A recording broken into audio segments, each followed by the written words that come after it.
Hey everybody, I'm Alex Zalbin. And I'm Lucas Siegel. And you're here with Newsarama.com's coverage of New York Comic Con. And we are here with Matt Senreich. Well, thanks. All right, and Seth Green, thank you guys. It's pronounced Grenier. Man. You know what, I quit, I'm out of here. Thank you guys so much for joining us, we really appreciate it. Thanks for having us. So let's jump straight into Robot Chicken. You guys are prepping up here for both another season and for another Star Wars episode, we've actually finished shooting the Star Wars at this point, and we are midway through the 5th season. 5th season won't air until January. Okay. But before then, you'll see our Christmas special and the new Star Wars special. And the Star Wars special is going to be an hour long this time. Oh. Yeah. How's your approach to Robot Chicken changed over the years? We've realized the lack of limitations, which is really fun. Like we've realized that we can make music and we can have exaggerated, extended dance sequences. We can do choreography. We can do moving cameras. We can do cinematic angles. We've just sort of evolved our process as we've gotten more comfortable making the show and gotten a little bit more money to make it. I was actually just going to say, I realized it was a steady job. Yeah, that was pretty bizarre. Like, we really, honestly, we didn't think it was going to last more than a season. We were shocked. Shocked that we even got 20 episodes for a whole season. Yeah, but it's been a fun process, and I think everything Seth was saying. I really like the show. I like that it's a place for us to kind of bring all our friends together and people that we've never met before to come and play with us.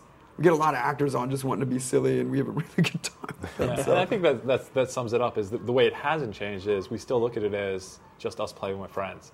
And I think that's key for it, is everybody who works on it feels like people we've known now for 10 plus years. Everybody's invested in it. We give all the animators and the crew, like, they feel a stake in it. So everybody works really hard. And you get to play with toys. Yeah, man, straight up playing with toys. Yep. I mean, I tried. The business side of it is exhausting and lasts all year, but at the end of the day, I'm like posing toys on a set and going like, all right, gotta look like that, and then you're gonna talk about how much they love each other. It's really important. And someone's like takes it very seriously, and then they film it. Awesome.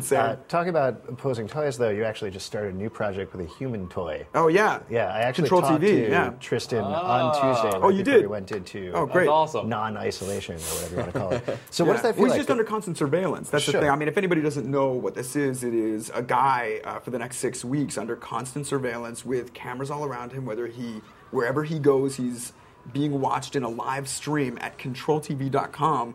And you, as the viewer, the audience member, are given the opportunity to vote throughout the day on different things that he does. Things as simple as like Velcro or shoelaces or, applesauce or oatmeal, and things as complicated as take this job or don't take this job, date this girl or break up with this girl. Yeah. Wow. Yeah, so for the next 6 weeks, we're really interested to see how the audience responds. And what's fascinating is just how many people have signed up. So many people signed up in the first day that crashed the server. We'd expand the platform to allow for as many people to vote as we're having. But I like that. The more people there are, the better a sense of a true majority you get. The more people that vote on it, the more you can see what the actual consensus is versus like 100 people being surveyed and 50 of them wanting to really hurt this guy. You know what I mean? By making him eat barbecue sauce on his toothpaste or some horrible thing. And I think what makes it a little bit different also is that he's very self-aware of the fact that there's a camera following him, and it's kind of weird. Like, you watch reality shows and it feels like fake reality. Like, let's pretend that camera's not there. Just sort of witness my life. But Tristan looks at the camera knowing that it's an intimate experience for the viewer. The viewer is watching him, and he's looking directly to them, saying, "Help me with my life. What do I do?" Or interacting with the people behind the camera in some way because it's part of his life. And like, if he's in a dark, crowded bar or something like that, he's like, "Oh, I'm the idiot in the giant spotlight I'm the guy sitting with the here." Krieg He's like, "This isn't awkward at all." Which lady wants to meet me? Yeah. So, I mean, we're avoiding that for the most part. Like, we're staying away from the notion of chasing celebrity because he's not really out to be famous. He's just sort of agreed to allow this to happen to himself, and he may get some notoriety as a result to it, but he's got no interest in being an entertainer. One of the other things you worked on, and I'm just curious about an update on it, is Titan Maximum. Yeah. Oh, yeah. That's a passion project of ours. The thing that Tom Root and I have always wanted to do was, we love Voltron growing up. We loved Battle of the Planets, all those types of shows.